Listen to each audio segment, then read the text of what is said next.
So we're getting ready to start another school year. Let's recap the school year this past year for District 2 before we get going here. Tell me about some of the things you're most proud of from the past school year.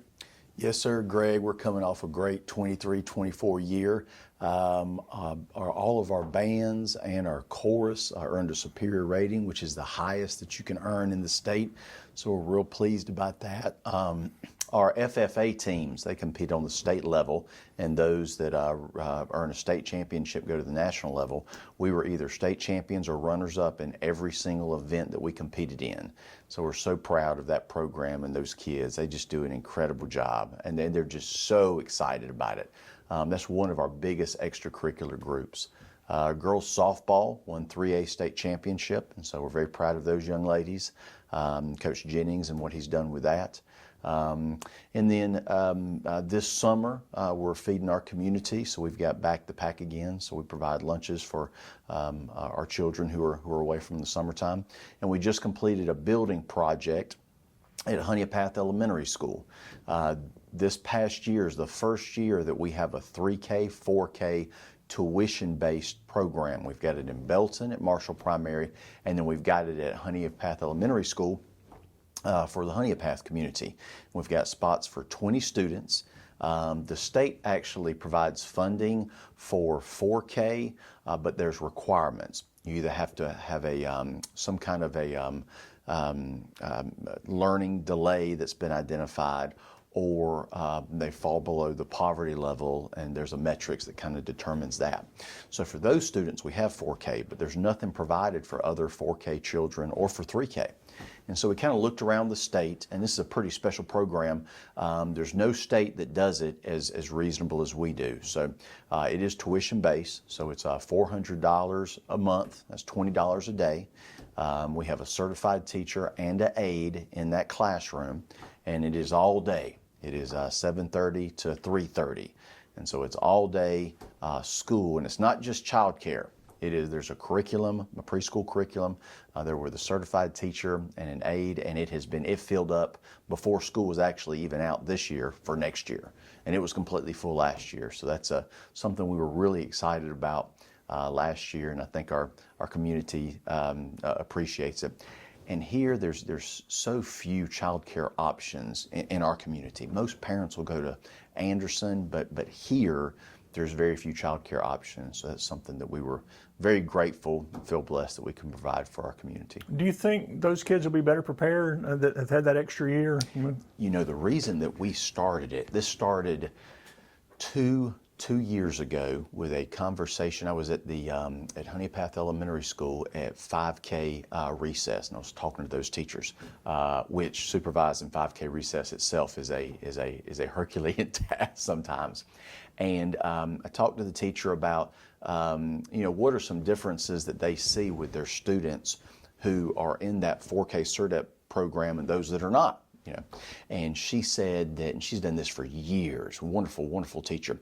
She said that without exception, if we have a student who is in the 4K program coming to 5K, and realize that 4K program is either for developmentally delayed students or students in poverty. Okay, so that's a very specific demographic. She said that student is more well prepared when they get to 5K, meaning that they can do school better. It's a thing just getting a 4-year-old to sit in a desk and that's they've got a lesson plan for that.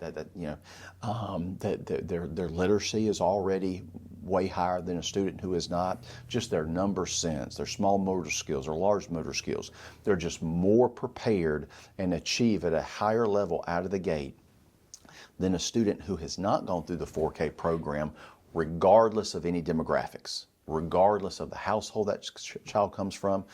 So if we have a child who is either in poverty or who has some developmental delays, they will outperform a 5-year-old who is coming from an affluent household when they get to 5K.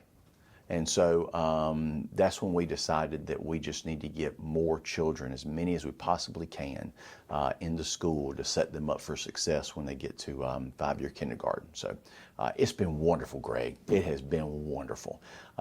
There's no day bad enough that cannot be cheered up by going into the 3K, 4K class.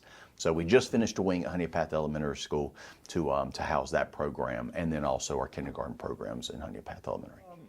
So in other words, you feel like you had a pretty successful year. You're pretty pleased with the past school year? Yes, sir. Yes, sir. It was a wonderful year.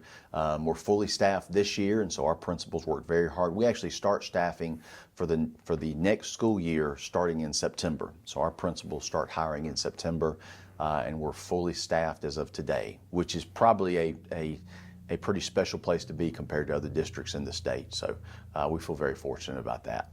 Are you seeing a teacher shortage? You worried about teacher shortages in the years ahead? We are. Statistics bear out that actually the Southeast has the highest teacher shortage of any region in the country. And it's not because there's fewer teachers. It's because there's such a huge influx of families moving into the Southeast. So we've just got more children moving from other parts of the country into our area. It is much more difficult to find teachers, and our universities are graduating much fewer teachers. In addition to that, the teacher turnover within the first 5 years is as large as it's ever been. We've been very blessed. We've spent a lot of time investing in the first 3 years of our teachers' experience. And so our turnover rate last year, impactful turnover was 2.4%, which is incredibly low. So we've been fully staffed since the 1st of June. So feel very fortunate. It's a difficult time to be a teacher. Yes, sir, it is. Yes, sir, it is. You know, what I've found is that the closer our parents are, and I've got children at all levels in our district, the closer our parents are to the school, the more they appreciate, the more they want to be involved, the more they realize that these are incredibly talented, hardworking, loving people, you know, pouring their life into children.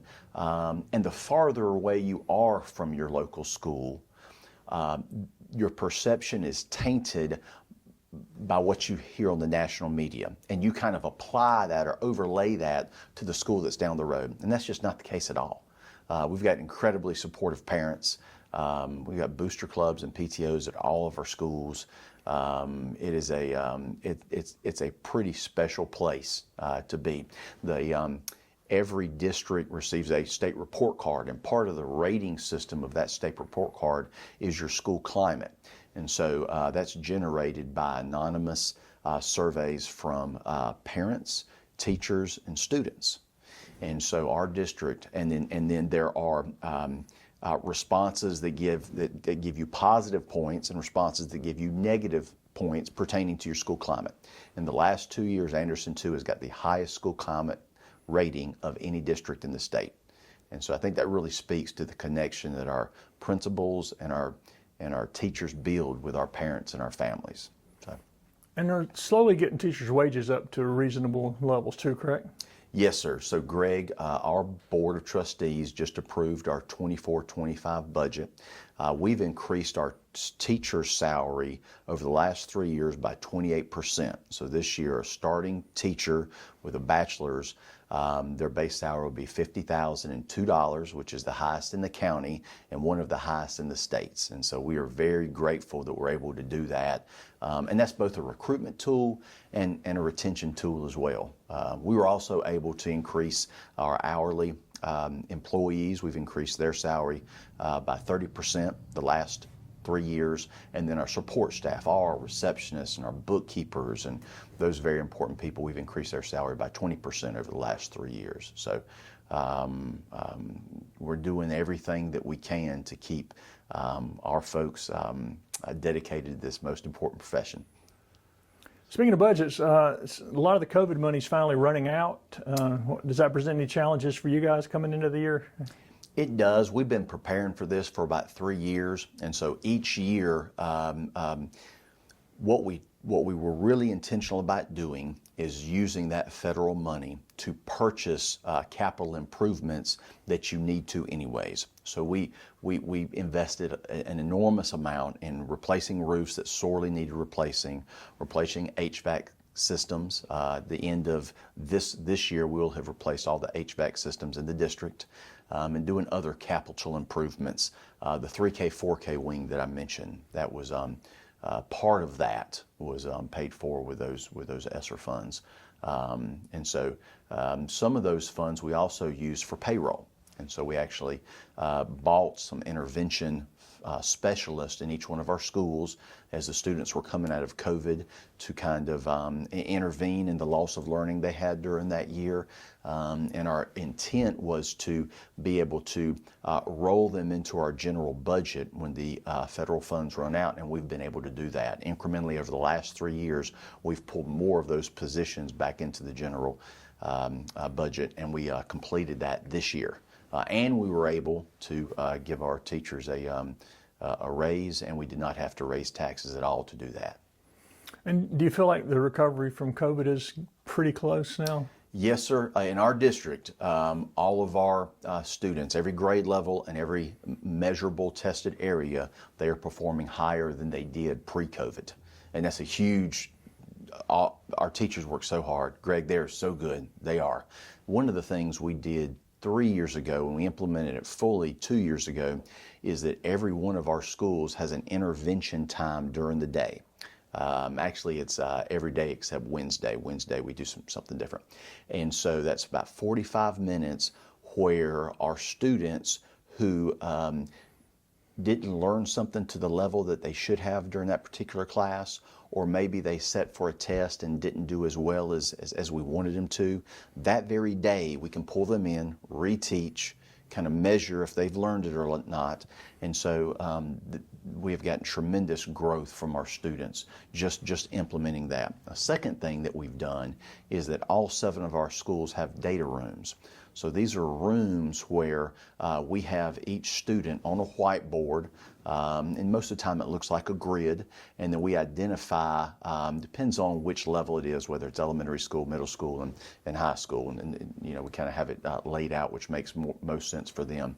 The students that are on grade level, the students that are passing a class, all the extracurricular activities the students are involved in, and every week our teachers go into that room and they physically take the little, we call them chips, with the student's name on them and those identifier, and move them to this student is not on grade level in ELA, this student is failing chemistry. And then when the student is, and then we intervene, and when the student's passing, we move them back to the passing side. So that hands-on, highly visible tracking of our students, it does a couple of things. One, there's no hiding. There's no falling through the cracks. Everybody in the entire school knows exactly how little Jason is doing in math, science, English, and social studies, and PE. Secondly, all of our elective teachers who are so impactful in the lives of our kids, our chorus teachers, our band teachers, our agricultural teachers, our business teachers, all of our coaches, they know exactly how the students are performing in their respective extracurricular area. And oftentimes, you know, that wrestling coach can motivate his wrestlers more effectively than perhaps the math teacher can. And so we have gotten a tremendous amount of student growth implementing those data rooms in our district.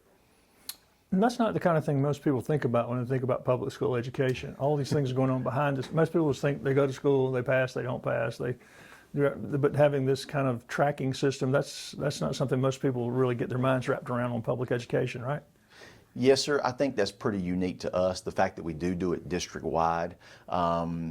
It kind of began 4 years ago where we started talking that in every school, and you know this, there are some very excellent teachers that it does not matter what student you send them. It really doesn't matter what subject they teach. Their students are going to achieve at a higher level. So having a school like that, where you've got a handful of classrooms that are just tremendous, that's really not very special. That exists everywhere. What is really special is taking those practices that teacher is implementing to see those gains and having those practices matriculate up and down the hall so every single classroom is a high-performing classroom. And so what we started about 4 years ago was to organize our teachers into collaborative teacher teams where they build common units of curriculum, and then they design assessments to measure the standards in those units. And every single week they meet in those data rooms to share how their children did on those common assessments, and they're assessing the same skills.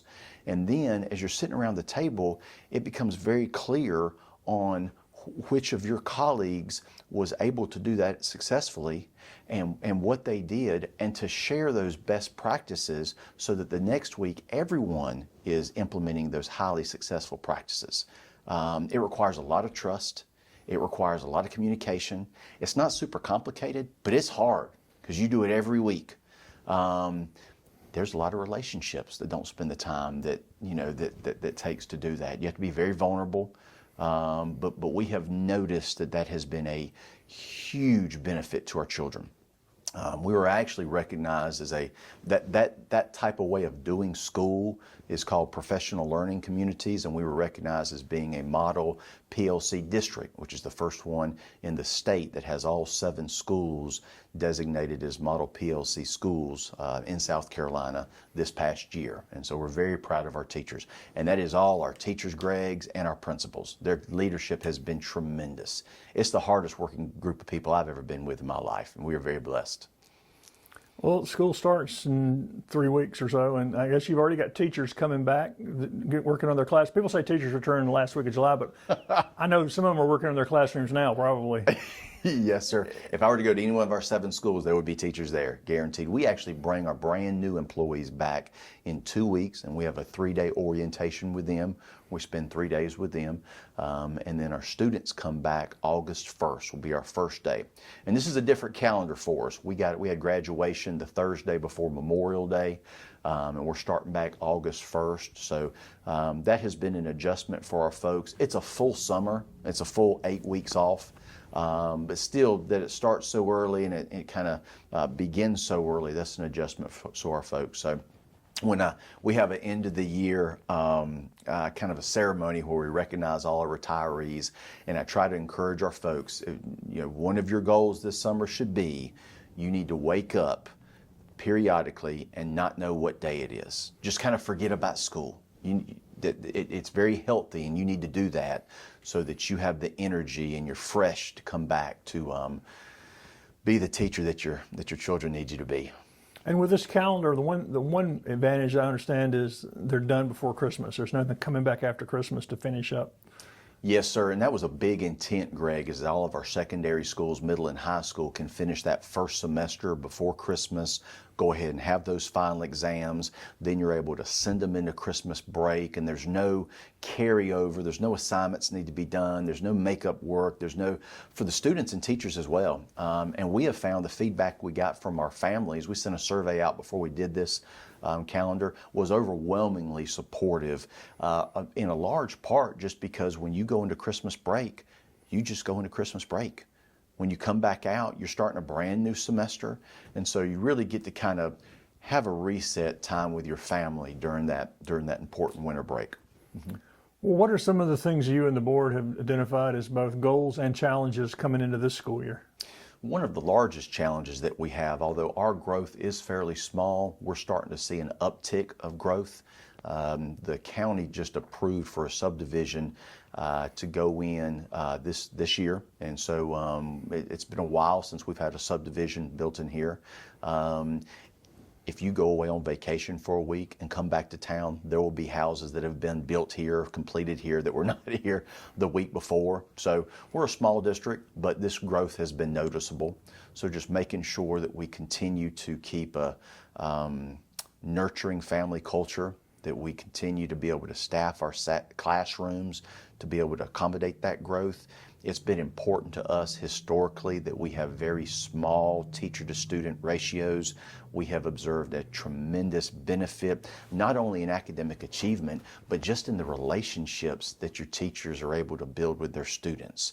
There's a big difference between having a teacher in the classroom with 18 or 20 students and having one teacher with 28 or 30 students. That is a completely different way to do school, and we've decided to invest to do it that first way. How many students do you have? We have about 3,800 students in our district. How many schools? 7 schools. You mentioned that earlier. Yes, sir. And what other things have y'all identified for this year? What are on y'all's? What's on your agenda for you and the board for this coming academic year? Well, most of our facilities have some age on them, and so we did a facility study 2 years ago. We brought in consultant to look at all 7 of our schools. Our 2 middle schools were originally built in 1954, and they have the largest square footage that dates back to that time. So with any 1954 structure, especially a middle school, nothing wears and tears on anything like middle schoolers do. A lot of the electrical components and wiring, a lot of our plumbing that is up underneath the school, we've had significant issues with that. The roofing systems in both of those schools need to be completely replaced. And then even small things. You know, in 1954, the electrical needs of a classroom was really just one plug. And some days you didn't even use that. The power needed in our classrooms now is just enormous compared to the needs back then.